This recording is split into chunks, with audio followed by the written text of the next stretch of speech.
তেওঁলোকে যদি তেনেকুৱা কোনো ক্ৰাইম কৰা নাই, তেওঁলোকে যদি সঁচাই যদি শুদ্ধ হৈ আছে নহয়, তেতিয়াহ'লে তেওঁলোকে সমাধি ক্ষেত্ৰত উপস্থিত হ'ব লাগিব।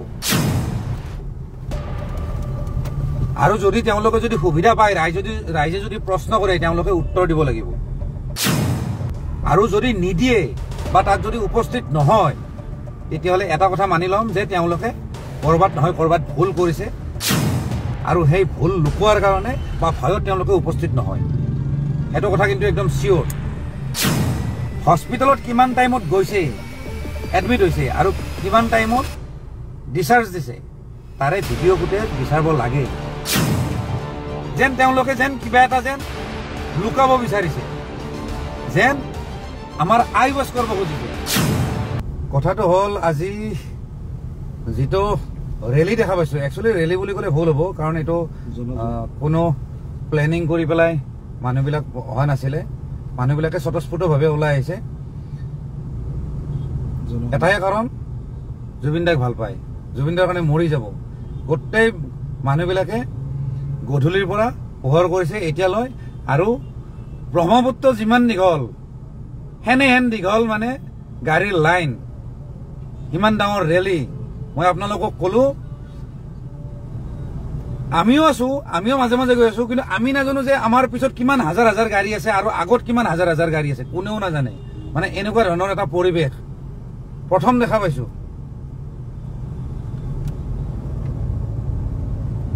লগতে আৰু দুটামান কথা কওঁ। মই ঠিকে আছে নে ভাই, গৈ আছো নে? লগতে আৰু দুটামান কথা কওঁ। কেইটামান প্ৰশ্ন আহি আছে মনত। প্ৰথম কথাটো হ'ল, জুবিন দাক আমি আগতেও কৈ আছো, মই আগৰ লাইভটোতো কৈছিলো যে জুবিন দাক পানীত পৰি কিবা এটা এক্সিডেণ্ট হয় বুলি আমি শুনা পাইছিলো। কিমান দূৰ সঁচা নাজানো, কিন্তু এটা বিশেষ সূত্ৰৰ পৰা গম পালো যে কথাটো সঁচা। পষ্টমৰ্টম যিটো ৰিপৰ্ট আছিলে, তাতে কোনো চিভিয়াৰ এটেক হোৱা বুলি কোনো তেনেকুৱা তথ্য নাই বা তেনেকুৱা ৰিপৰ্ট নাই। তাৰ মানে আমি যিবিলাক আমি এতিয়া দৃশ্য দেখি আছো, আমি যিখন ছবি দেখি আছো, এখন আচল ছবি নহয়। এখন ওপৰত ব্ৰাছ মাৰি দিছে, ওপৰত ঘঁহি দিছে, বেলেগ বেলেগ ৰং সানি দিছে। আমি এখন বেলেগ ছবি দেখা পাই আছো, যিখন ছবি বহুত ডাঙৰ ডাঙৰ মানুহবিলাকে সজাই পৰাই মেনিপুলেট কৰি আমাক দেখাই আছে। আমি কিন্তু সেইখন ছবি কিন্তু গ্ৰহণ নকৰো, আৰু অসমীয়াই গ্ৰহণ নকৰে। চাওক, মই এটা কথা কওঁ, মই আগতেও কৈছো, গম পাওঁ, কিন্তু সংবাদ মাধ্যমবিলাকত 2 ঘণ্টা 3 ঘণ্টা পিছত বজিছে। ঠিক আছে যে তাতে নৰ্থ ইষ্ট ফেষ্টিভেল হৈ আছে, কিন্তু সংবাদ মাধ্যমৰ এজন ব্যক্তি আছিলে, তেখেত হ'ল প্ৰণয় বৰদলৈ। M right? তেখেত হ'ল প্ৰণয় বৰদলৈ, প্ৰথম খবৰ চেনেলৰ। তাত যিহেতু ইমান এজন ডাঙৰ ৰিপৰ্টাৰ আছিল, লগতে তাত ইণ্টাৰনেটো চলি আছে, অসমতো ইণ্টাৰনেট চলি আছে। সমস্যাটো ক'ত? যে খবৰটো নাহিল যে সময়ত। সেইকাৰণে কৈ আছো, ডাল মে কুছ কালা হে। কৰবাত নহয় কৰবাত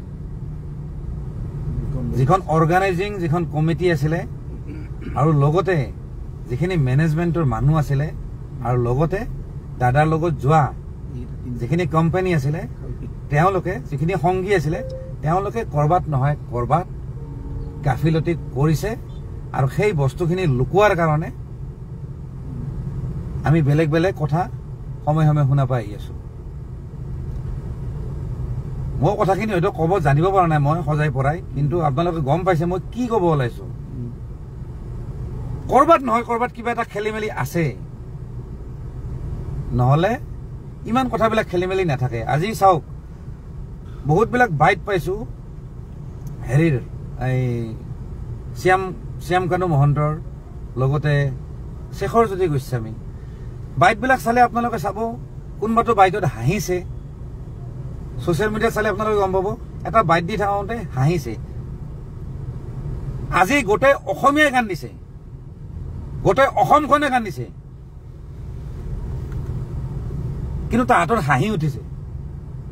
আৰু বাইটবিলাক চালে গম পাব যেন তেওঁলোকে যেন কিবা এটা যেন লুকাব বিচাৰিছে, যেন আমাৰ আই ৱাছ কৰিব খুজিছে। আপোনালোকে বাইটবিলাক যদি ভালদৰে ষ্টাডি কৰে গম পাব। সেইকাৰণে একচুৱেলি বেয়া লাগি আছে। একো নাই, যি হৈছে হৈছে, চবেই একচেপ্ট কৰিছে যে জুবিন দা নাই। মানুহ 2-3 দিন ধৰি যেতিয়াৰ পৰা খবৰ পাইছে মানুহ ভাত খোৱা নাই, মানুহে একচেপ্ট কৰি লৈছে। কিন্তু কথাটো হ'ল সঁচা যদি ইনফৰমেশ্যনখিনি যদি মানুহে পাই নহয় তেতিয়াহ'লে মানুহে ভাল পাব। এটা মিছা ইনফৰমেশ্যন দি গোটেই অসমীয়াখিনিক ঠগোৱাৰ নিচিনা হৈ আছে। মোৰ অনুভৱ হৈছে, এইটো মোৰ পাৰ্চনেল অনুভৱ দেই। এটা কথা কওঁ, কিছুমানে কৈছে যে পানীত তেওঁ নামি গৈছে, লাইফ জেকেট নাছিলে। ঠিক আছে, লাইফ জেকেট নোহোৱাকৈ তেওঁ যদি নামি গৈছে তাৰ ফুটেজ ক'ত? আজিকালিতো মানুহৰ হাতে হাতে মোবাইল। লগতে তেওঁলোকে কৈছিলে যে অসমীয়া সমাজ যিখন আছিলে তাৰ ছিংগাপুৰত তেওঁলোকৰ লগত গৈছে।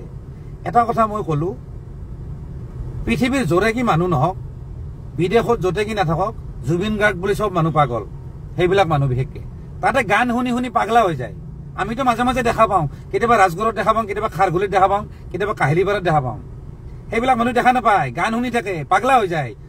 তাতে জুবিন গাৰ্গে যি কি কাম নকৰক, সিহঁতে মুভমেণ্টবিলাক সিহঁতে কেপচাৰ কৰিবই, ৰেকৰ্ড কৰিবই। আৰু এনেও বাহিৰৰ মানুহবিলাকৰ, ফৰেইন কাণ্ট্ৰিৰ মানুহবিলাকৰ কেমেৰাৰ চখ বেছি। সিহঁতে প্ৰতিটো মুহূৰ্তই সিহঁতে কেপচাৰ কৰে, সিহঁতৰ জীৱনৰো। তাতে আৰু জুবিন দাক পাইছে মানে সিহঁতে প্ৰতিটো বস্তু, প্ৰতিটো সময় সিহঁতে কেপচাৰ কৰিবই। কিন্তু সেই ফুটেজবিলাক কিয় নাই? সেইটোৱে কথা। সেইবিলাকো দেখাওক। আৰু লগতে হস্পিটেলত কিমান টাইমত গৈছে, এডমিট হৈছে, আৰু কিমান টাইমত ডিচাৰ্জ দিছে, তাৰে ভিডিঅ' ফুটেজ বিচাৰিব লাগে। এতিয়া আমি কথাখিনি আপিল কৰিছো, কাৰণ কিয়? যিহেতু এখন বেলেগ দেশ, আমি যাব নোৱাৰো। কিন্তু যদি ইণ্ডিয়া যদি হল হয় নহয়, ভাৰতৰ ভিতৰতে যদি হল হয় নহয়, আমি কিন্তু গণ্ডগোল কৰিব গলো হয়। কিন্তু বেলেগ দেশৰ যিটো কথা আমি এইবিলাক আমি গম নাপাম। কিন্তু হাই অথৰিটিয়ে এই বস্তুটোৰ ওপৰত এটা তদন্ত কৰিব লাগে। আৰু পষ্টমৰ্টম ৰিপৰ্টত যিহেতু ওলাইছে যে তেখেতে পানী খাইছে, পানীত ডুবিছে, বহুত পানী খোৱাৰ কাৰণে তেওঁ হেৰি হৈছে। আৰু সেই বস্তুটো কিন্তু আগতে আমি অনুমান কৰিছিলো, আমি বেলেগ বেলেগ ফালেদি আমি কিন্তু খবৰবিলাক পাইছিলো। কিন্তু গতিকে এই বিষয়টোৰ ওপৰত কিন্তু তদন্ত হ'ব লাগে। একো নাই, যোনে যি আছে, কোনোবাই ভুল কৰিছে যদিও স্বীকাৰ কৰক, কিন্তু আমাৰ মানুহখিনি সঁচা কথাটো কওক।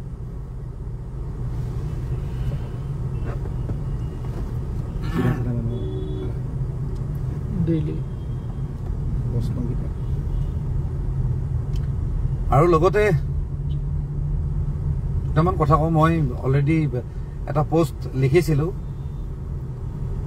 কেইটামান মানুহ যেনে শেখৰজ্যোতি গোস্বামী, সিদ্ধাৰ্থ শৰ্মা আৰু শ্যামকানু মহন্ত, তেওঁলোককতো এতিয়ালৈকে এৰেষ্ট কৰা নাই বা তেনেকুৱা ক'ব গ'লে ক্ৰাইম কৰা নাই বুলি আমি ধৰি লৈছো। আমি কৰা নাই। যদি তেওঁলোকে যদি তেনেকুৱা কোনো ক্ৰাইম কৰা নাই, তেওঁলোকে যদি সঁচাই যদি শুদ্ধ হৈ আছে নহয়, তেতিয়াহ'লে তেওঁলোকে সমাধি ক্ষেত্ৰত উপস্থিত হ'ব লাগিব। আৰু যদি তেওঁলোকে যদি সুবিধা পায়, ৰাইজে যদি প্ৰশ্ন কৰে, তেওঁলোকে উত্তৰ দিব লাগিব। আৰু যদি নিদিয়ে বা তাত যদি উপস্থিত নহয়, তেতিয়াহ'লে এটা কথা মানি ল'ম যে তেওঁলোকে ক'ৰবাত নহয় ক'ৰবাত ভুল কৰিছে, আৰু সেই ভুল লুকুৱাৰ কাৰণে বা ভয়ত তেওঁলোকে উপস্থিত নহয়। সেইটো কথা কিন্তু একদম চিয়ৰ। আৰু যদি তেওঁলোকে উপস্থিত হ'ব পাৰে সৎ সাহসেৰে, তেতিয়াহ'লে আমি বুজিম ন ঠিকে আছে, তেওঁলোকে ভুল কৰা নাই। কিন্তু উপস্থিত যদি নহয় না, এতিয়া কিন্তু চবে কিন্তু চিয়ৰ হৈ যাব। কিন্তু চব মানুহে মানি ল'ব, সিহঁতে কিবা এটা খেলি মেলি কৰিছে।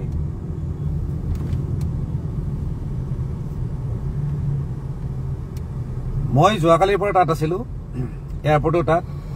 আমি এনেকুৱা মানুহ দেখা পাইছো, ৰাস্তাত কান্দি আছে, কোনোবাই মূৰ চুৰ খুৰাই দিছে। মানে মাক বাপেক ঢুকালে যেনেকুৱা ড্ৰেছ পিন্ধে, চুলি তুলি খুৰাই, তেনেকুৱাকে আমি মানুহ পাইছো। পাগলা হৈ গৈছো তাৰ মানে কেনেকুৱা এটা মানে ক'ব গ'লে ইনচিডেণ্ট, আৰু কেনেকুৱা এটা দৃশ্য আমি দেখা পাইছো, মানে আচৰিত। গতিকে অসমীয়া মানুহৰ এতিয়া যিটো এতিয়া অৱস্থা হৈছে, যিমানখিনি দুখ পাইছে, যিমানখিনি আঘাত পাইছে, সেই আঘাতখিনিৰ কিন্তু উত্তৰ তেওঁলোকে দিব লাগিব, যিখিনি মানুহে তেওঁৰ লগত আছিলে। নে কি কোৱা ভাই? ঠিক বঢ়িয়া। বাকী আৰু কি ক'ম আৰু, খবৰ ভাষা নাই। আৰু লগতে এটা কথা কওঁ দেই, হেৰিও বাইট দিছে, আমাৰ মাননীয় মুখ্যমন্ত্ৰীও বাইট দিছে, আৰু বহুতে সংবাদ মাধ্যমত কৈ আছে যে জুবিন দাক কাহিলীপাৰাত নিব, তাৰপিছত সৰু সজাইত নিব। ঠিক আছে, ঘৰততো নিবই লাগিব, অভিয়াছলি নিব লাগিব, যিহেতু গোটেই আত্মীয়খিনি গোটেই আছে। কিন্তু এটা কথা, জুবিন দাৰ কিন্তু ঘৰটোতকে কিন্তু তেওঁৰ ষ্টুডিঅ' সেইটো কিন্তু মেইন। কিন্তু জুবিন দাই ষ্টুডিঅ'ক মন্দিৰ বুলি ভাবে, তেওঁ সেইটো সাধনা ক্ষেত্ৰ, সেইটো কিন্তু মেইন দেই। তাত কিন্তু যাব লাগিব, কিন্তু নিব লাগিব কিন্তু তেওঁ। মানে আমি যিটো ফিল কৰিছো, কাৰণ আমি তেওঁৰ লগত সময় দিছো, আমি বুজি পাওঁ। পাৰিলে খাৰঘুলিতো নিব লাগে, আগৰ ষ্টুডিঅ' তাত আছিল, আৰু জোনালী যিটো কাৰেণ্ট ষ্টুডিঅ' যিটো তাতো নিব লাগে। আৰু এটা কথা দেই, খাৰঘুলিত নিয়াৰটোতো এটা বিৰাট ডাঙৰ কাৰণ আছে। কাৰণটো হ'ল জুবিন দাৰ সেইটো ড্ৰিম হাউচ আছিলে, সেইটো বনাই আছিলে। কিন্তু জুবিন দাৰ লাক বেয়া, জুবিন দাই সেই ঘৰটো দেখা নাপাব বা নাপালে। কিন্তু তাত কিন্তু এবাৰ হ'লেও নিয়াটো দৰকাৰ, অলপ সময়ৰ কাৰণে হওক, লাগিলে 5 মিনিটৰ কাৰণে হওক, সেইটো একদম দৰকাৰ। গতিকে ইমানখিনি আৰু, বাকী আৰু পিছত আকৌ কিবা কিবি কথা পাতিব আহি আছো। ধন্যবাদ।